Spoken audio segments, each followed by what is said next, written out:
UPTET का result जो है कल दे दिया गया और बहुत सारे बच्चे जो है पास हुए हैं, यूपीटीईटी को क्रैक किए हैं। इसमें से हमारे ही कितने सारे बच्चे हैं मार्क्स बहुत अच्छा लेकर आए हो और नॉर्मलाइजेशन हुआ है, मार्क्स कम हुए हैं, ज्यादा हुआ है, ये सब भी है। इस पर भी हम बात करेंगे इस वीडियो में। इसके साथ साथ ये भी चीजें आ रही हैं कि कुछ बच्चों का फॉर्म रिजेक्ट, मतलब जब रिजल्ट ओपन कर रहे हैं तो वो रिजेक्टेड दिखा रहा है, उस पर भी बात करेंगे कि ऐसा क्यों हुआ है, ये रिजेक्शन का रीजन क्या हो सकता है, क्योंकि एक दो बच्चों ने मैसेज करके हमें भेजा है कि मैम हमारा ऐसा क्यों शो हो रहा है। इस पर भी बातें होंगी। तो जिन जिन बच्चों का यूपीटीईटी क्लियर हो चुका है, congratulation to all of you, and जिनका नहीं हुआ है सीटेट पे फोकस कीजिए, सीटेट को अच्छे से दीजिए और आगे का जो है प्रिपरेशन कीजिए, क्योंकि ये आपको तो एग्जामिनेशन यूपीटीईटी हो सीटेट हो आते रहता है, उसको आपको बस जो कमी आप किए थे वो इस बार नहीं करना, उस पर अच्छे से काम करना है। ठीक, चलिए स्टार्ट करते हैं। उससे पहले मैं आपको बता दूं कि हमारे इस चैनल पर जो है आप लोग को सीटेट के क्लासेस, सीटेट से रिलेटेड इन्फॉर्मेशन, यूपीटेट से रिलेटेड क्लासेस, इन्फॉर्मेशन, सारी चीजें दी जाती है। तो चैनल को सब्सक्राइब कर सकते हो। हमारा कैटलिस्ट सोनी का जो ऐप है वो डाउनलोड कर सकते हो, वहां पर भी आपको बैचेस देखने को मिलते हैं, फ्री पीडीएफ देखने को मिलता है, तो वहां पे जाके विजिट कर सकते हो। यूपीटीईटी के परिणाम ने तोड़ दिए सफलता के सारे रिकॉर्ड। यस, पास तो हुए हैं बच्चे भाई, ये तो इसमें कोई भी डाउट नहीं है। आजमगढ़ के हेडमास्टर को 150 में 149 अंक मिले हैं। ऐसे करके बहुत सारे रिकॉर्ड आपको देखने को मिलेंगे। जैसे 2026 का हम रिकॉर्ड देखते हैं तो 80%, देखो ये 1 to 5 का है, 80% जो है रिजल्ट हुआ है। और अगर हम 6 to 8 की बात करते हैं तो इसमें 71.85 जो है रिजल्ट हुआ है। तो इस तरह का रिजल्ट तो सही देखने को मिल ही रहा है और अच्छे मार्क्स भी आए हैं। क्वेश्चन पेपर उसी तरह से सेट था। क्वेश्चन तो देख करके हमें लगा था कि बहुत अच्छा क्वेश्चन था, सारे बच्चे करके आए थे। हमारे जो स्टूडेंट्स हैं उनको 110, 112 इस तरह से जो है आए हुए हैं। अच्छी बात है, सभी का जो है क्रैक होना चाहिए।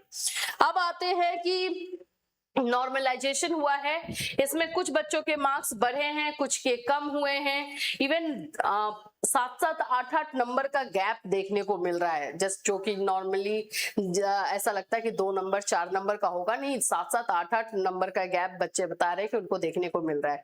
तो ये चीजें भी जो है देखने को मिल रही है। नॉर्मलाइजेशन का असर जो है क्लियरली पता चल रहा है। अब कुछ बच्चों का इस तरह से रिजेक्टेड लिख करके आ रहा है, इसका रीजन क्या है? तो इसमें बताया जा रहा है कि कुछ मिस्टेक आप ही की तरफ से हुआ है जिसकी वजह से ये आप लोग का जो है रिजेक्ट हो गया है।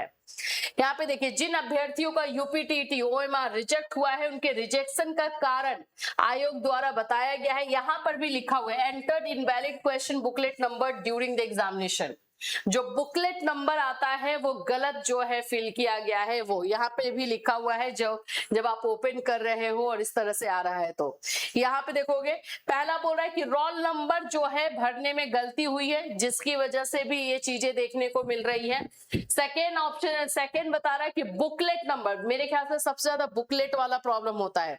अभी आगरा यूनिवर्सिटी में भी जो है एग्जामिनेशन हुआ है, वहां भी ओएमआर बेस्ड ही होता है, उसमें भी बहुत सारे बच्चों ने बुकलेट नंबर गलत डाला है, जिसकी वजह से उनका या तो मार्क्स कम हुआ है या फिर ये बीएड का एग्जाम था तो कम ही हुआ है या फिर वो फेल हुए हैं। तो ये चीजें देखने को मिलती है। बुकलेट वाला मिस्टेक ना बहुत सारे बच्चे करते हैं, उनको कितना बुरा लग रहा होगा कि जिन्होंने ये मिस्टेक किया है।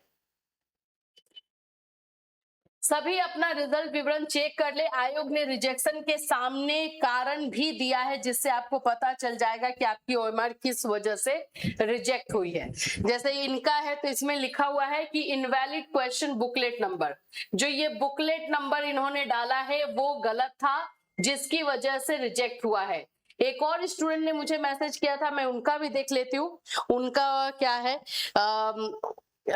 क्यों उनका जो है क्या, क्यों ऐसा आ रहा है रिजेक्शन का, बुकलेट नंबर का है या कुछ और रीजन डाला है? नहीं, इसमें भी बुकलेट नंबर ही है, बुकलेट नंबर ही है। ज्यादातर जैसे मैंने बताया ना कि बुकलेट नंबर मिस्टेक किए हो इसीलिए हुआ। अब पूछोगे कि इसका सॉल्यूशन, तो इसका सॉल्यूशन तो नहीं है, रिजेक्ट हो गया है तो फिर तो वो होने से रहा। अब आगे के लिए प्रिपरेशन कीजिए, सीटेट की तैयारी में लगिए। यूपी टेट जिन लोगों ने निकाल लिया है, आगे वैकेंसीज आ रही है, वहां पर जो है आप लोग को बेनिफिट मिलेगा। और बेनिफिट क्या मतलब कि ऐसा नहीं है कि सीटेट को लेंगे या यूपी टेट को लेंगे, ऐसा तो अभी यूपी में नहीं हुआ है, दोनों को लिया जाता है। लेकिन जिसका सीटेट नहीं निकल पा रहा था, उन्होंने अगर यूपी टेट निकाल लिया है तो उनको बेनिफिट होगा, है ना। और जिनका नहीं निकला है उनको भी कोई टेंशन नहीं लेना है। सीटेट है आप लोग का भी 6 सितंबर को एग्जाम होने वाला था, ये पोस्टपोन हुआ है और फिर से फॉर्म फिलअप के लिए जो है डेट दे दिया गया है। 1 सितंबर तक फॉर्म भर सकते हैं। जिन लोगों ने फॉर्म नहीं भरा था इस बार के सीटेट का, तो वो फॉर्म डाल दीजिएगा। बहुत सारे ऐसे बच्चे रह गए थे, या तो उनको डेट नहीं पता चला था या फॉर्म जिस भी रीजन से नहीं भर पाए थे, तो सीटेट में फिर से फॉर्म फिल हो रहा है।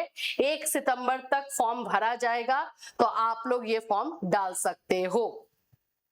ये फॉर्म 1 सितंबर तक आप डाल सकते हो। इसका एग्जामिनेशन अब आप देखो 20 सितंबर तक होता है या फिर उसके बाद होता है। जैसे जैसे इसमें अपडेट आएगा वैसे वैसे हम आपको इन्फॉर्म अपने इस चैनल के माध्यम से कर देंगे। तो इसमें और भी अगर आपके क्वेश्चन है, डाउट है, तो आप हमें मैसेज कर सकते हो, आप हमें बता सकते हो, और जो भी आपका क्वेश्चन होगा उसको हम सॉल्व करने की कोशिश करेंगे। फिर मिलूंगी, till then take care everyone.